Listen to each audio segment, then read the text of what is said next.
Hey, what's up y'all? Welcome back to the Channel YouTube channel. Today what I'm doing is I'm showing you guys my new 2021 F150. This is a XL.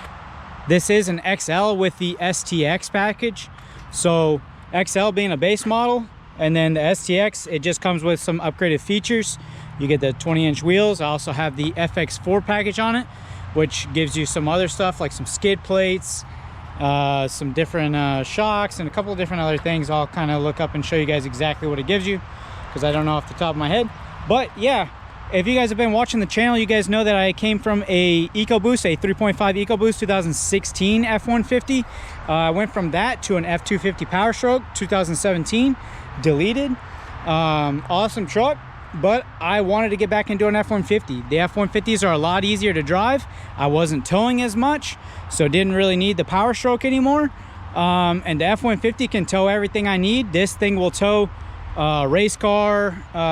My Mustang is kind of heavy. It'll tow that on a 2,000-pound trailer.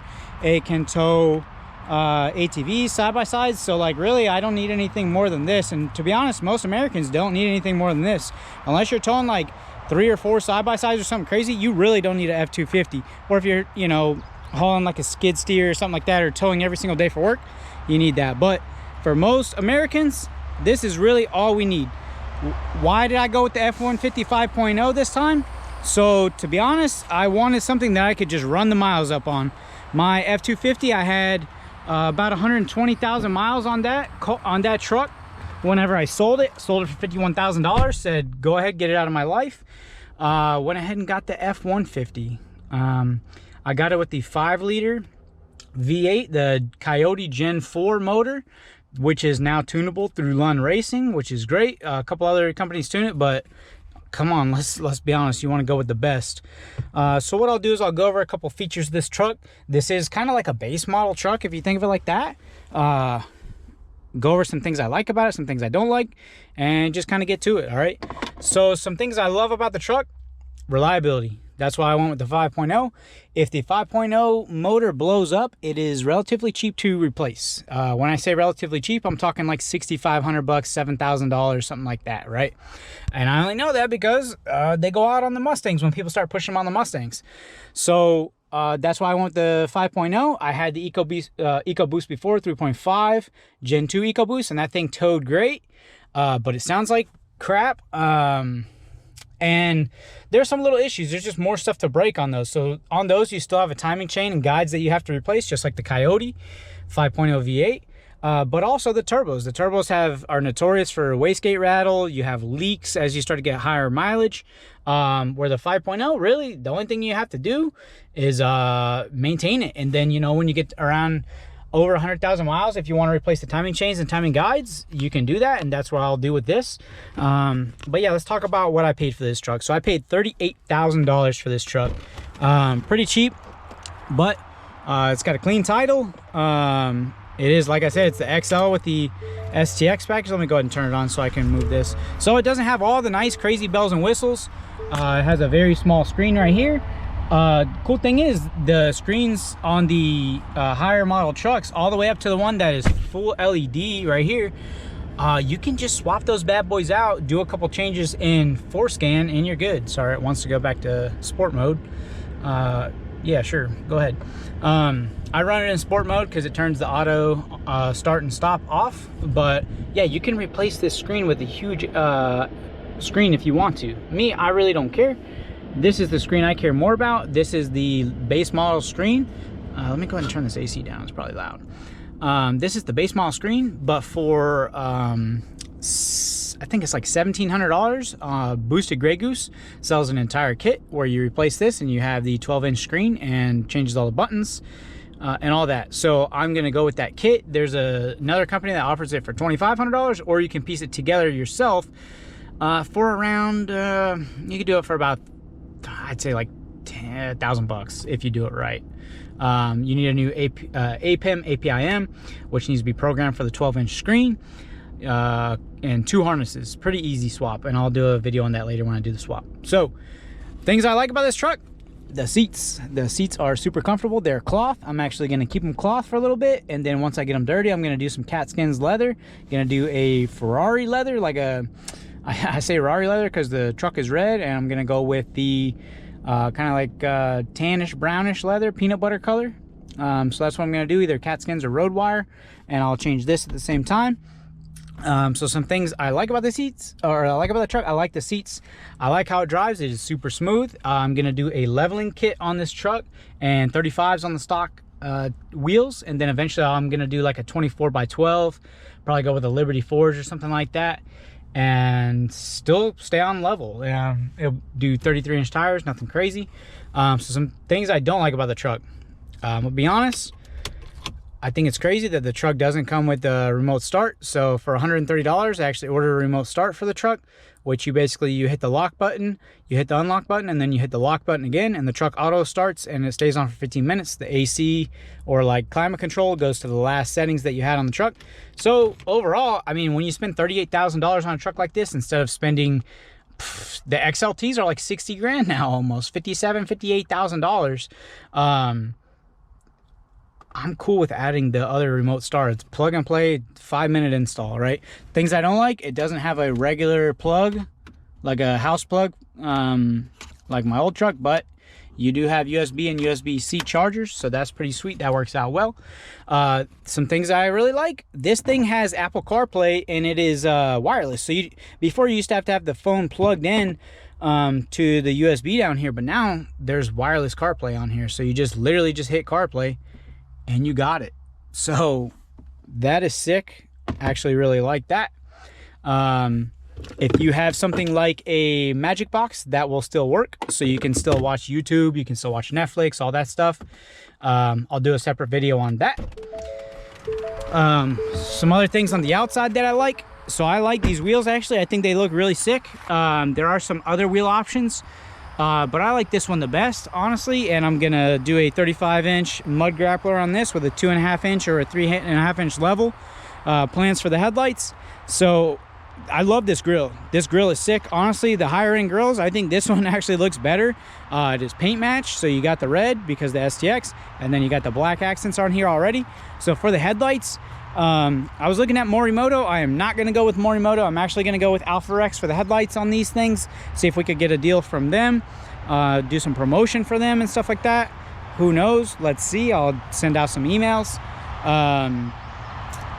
I'll honestly do the fog lights. I'll probably tint the fog lights for a little while. I was going to do the OEM LED headlights, but to be honest, even with the 600, so the lights, you can get them for like $1,500 for the OEM LED lights, right?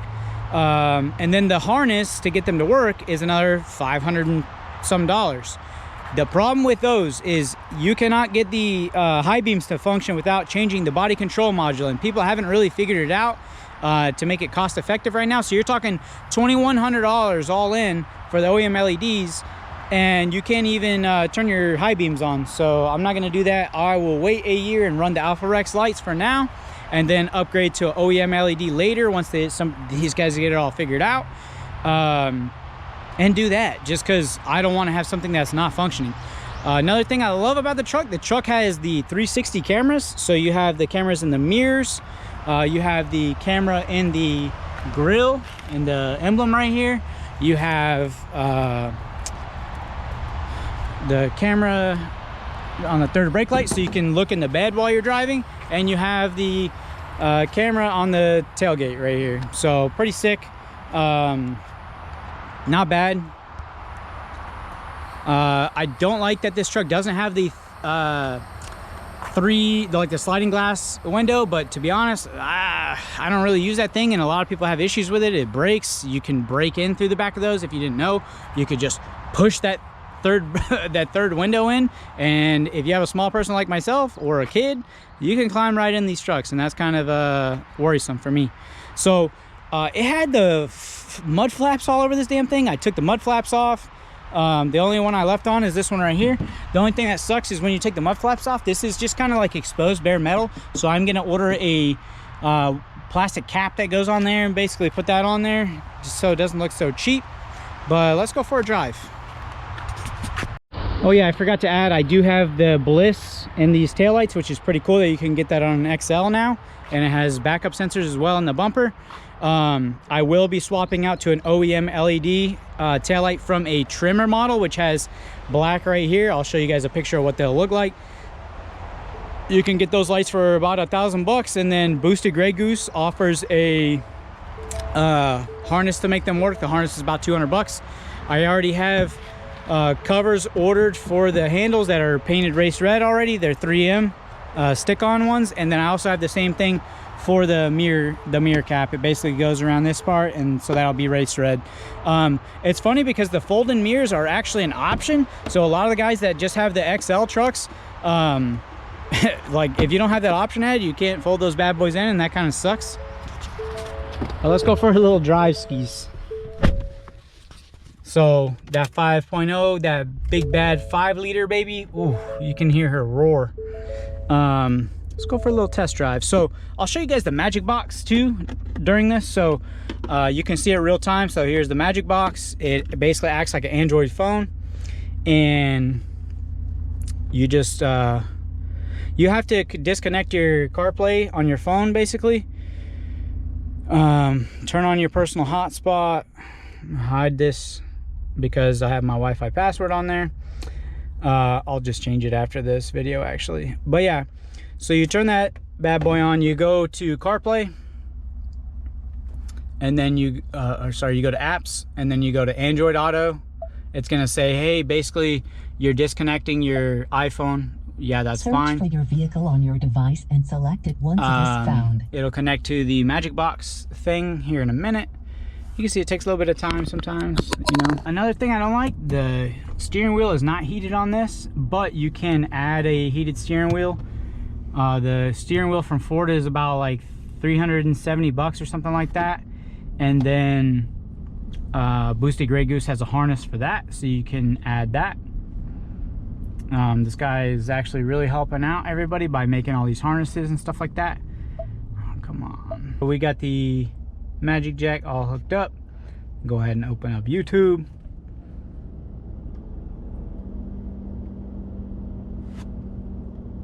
And let's just put on 1320 video or something. So the truck is smooth.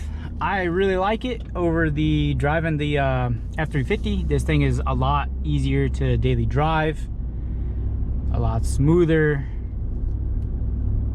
a lot more low-key, which is nice. Nice change of pace for me. I'm really happy with my purchase. The thing is quick for just being a 5-liter, not having any turbos or anything crazy like that. I'll show you guys right here. So you switch drive modes by literally just turning this drive mode button. So you have normal, tow haul, eco, and sport.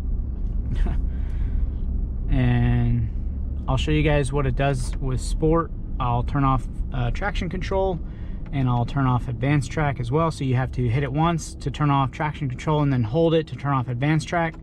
Advanced track is now off. You guys can see I got 1320 playing. Let's turn off the AC so we can get all that horsepower, horse torques, and let's see what this bad boy does. Spins him a little bit off the rip. Oh, we're going, baby, all the way up to 7,000 RPMs, almost 6,800 looks like where it's shifting.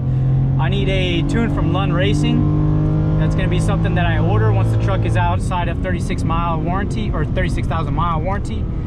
The thing flies pretty quick truck. To be honest, the EcoBoost will probably still beat it, but I think this is going to beat the EcoBoost when it comes to running up miles on the truck and not needing maintenance, not needing coolant leaks fixed on the turbos, not needing oil leaks fixed on the turbos, not needing you know, all kinds of stuff that the EcoBoost needs. These trucks are really, really nice. If I were a person who had a business and I had fleet trucks, I would absolutely use the 5.0 Coyote over a 3.5 EcoBoost or a 2.7 EcoBoost. First off, the 3.5 EcoBoost is expensive. It's an expensive option to add to the, oh my God, look at all those lambs, goats. No, they're lamb. That's crazy.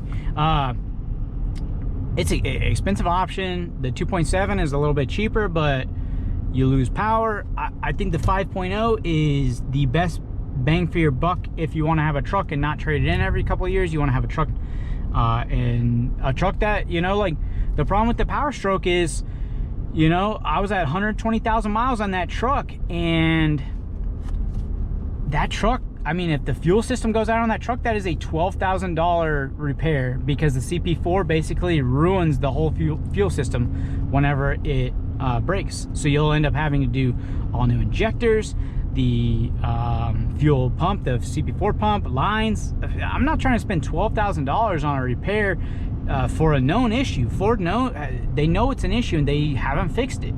They don't plan on fixing it. Also on that truck, if the engine goes out, the diesel engine, bro, have you ever priced out what it costs to replace a diesel engine, a 6.7 liter Power Stroke? Even with a used motor, you're talking a lot of money. On the 5.0, if the whole, let's just say the whole motor grenades, it blows itself, bro, these motors, to get these motors replaced, you're talking like $6,500 from Ford, another $1,500 to install it. You're talking about like $8,000, $8,500 to get a whole motor replaced. Like, I'm cool with that, bro. I would rather, like, I'm cool with spending $8 grand to replace a motor. I'm not trying to spend 20 grand to replace a motor. I'm not trying to spend 12 grand to replace a whole fuel system. And to be honest, I mean, the F-150 is all I need. I don't tow anything heavy or crazy anymore. I'm not towing regularly. I tow, you know, whenever the car needs towed to the track or something like that. Aside from that, dude, this 5.0 tows fine. I will do a tow review video here in the future where I put the Mustang on the trailer. Got a lot of videos I'm gonna pump out with this truck. Like I said, I am gonna eventually go with a tune from Lund Racing, because they now are they bought a 2021 F-150 and they're doing their own R&D to basically build the whole file, so they're not copying and pasting tunes that, like, or stealing tunes from other tuners. They're doing it the right way, so I respect that. So I will continue to get tuned by them. But yeah, that's pretty much all I got, guys. Thanks for watching. Sorry I haven't had a lot of content lately. I have been trying shorts. The shorts are not necessarily my content, but I'm making money on those and everything's cool with that, so I'm making a little extra money like that. But I do intend to still put out these longer videos for you guys. So thanks for watching. Sean O'Connor YouTube channel. Make sure to follow me on Instagram. Make sure you like, subscribe, and if you got questions below, just hit me up.